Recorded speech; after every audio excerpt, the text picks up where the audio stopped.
Hello and welcome to OpenPointMesh, created by Project Ironic. Currently, the members of our project include Chris Padgett, David Andrews, Matt Lamont, Nicole Cranon, Paul Rodriguez, and our client Carolyn Parchetta. Here's a brief overview of the problem that our team faced. So our client, Carolyn, utilizes a structured depth sensor, which she then attached to a robot. This robot was then lowered into volcanic crevices and fissures so they could collect spatial depth data within. After she collected that data, Caroline would then proceed to manually stitch all of those models together into one single cohesive model. And finally, she would manually apply surface reconstruction to get a single 3D model of the entire fissure. Now this process is very, very time consuming in the order of days, so she requested a way for us to speed that process up and automate it. Now here are the requirements that our solution must contain.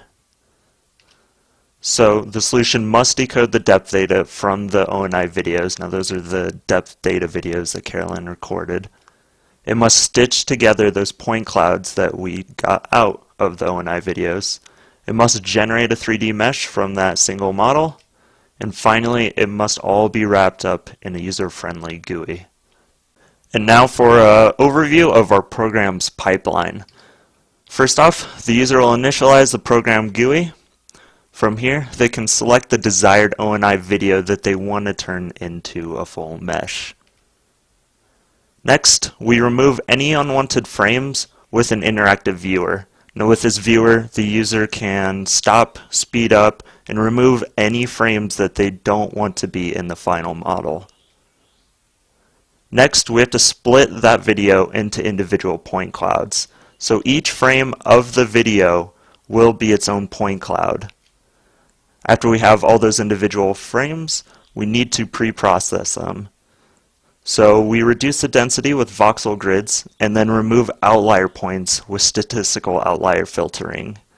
This means that very noisy original clouds can be cleaned up so that they're less dense and they remove outlier points, which makes the stitching process so much more easy and accurate.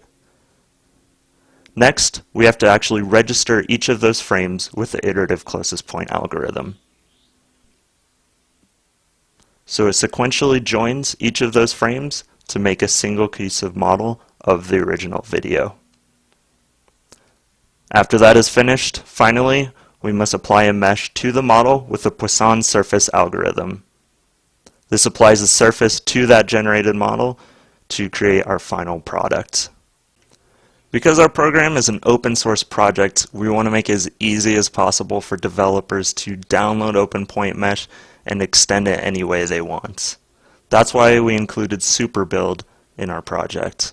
So SuperBuild minimizes development environment setup steps. It downloads and compiles dependency source code, links all dependencies from compiled sources, and most importantly, it's portable to all major operating systems. Now, this is a great way for developers to easily set up their environment and use OpenPointMesh any way they want.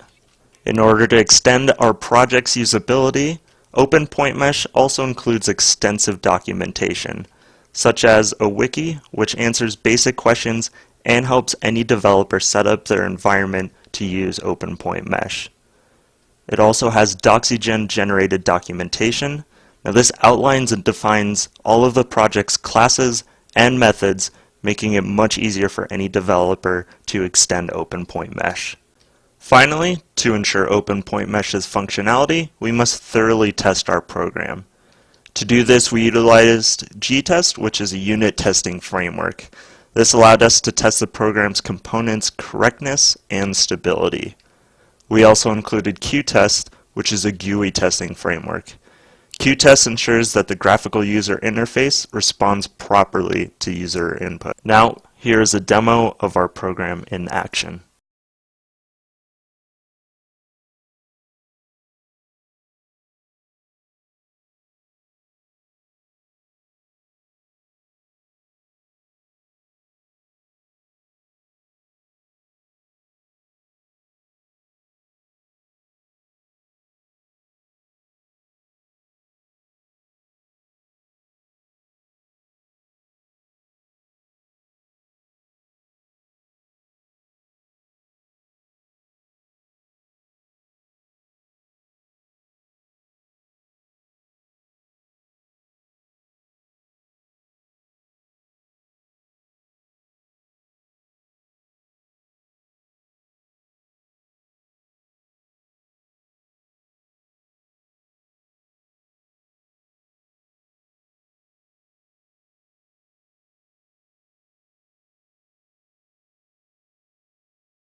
With the power of OpenPointMesh, any developer can easily convert their ONI depth videos into full 3D models.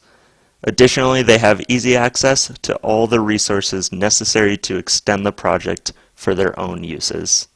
Thank you.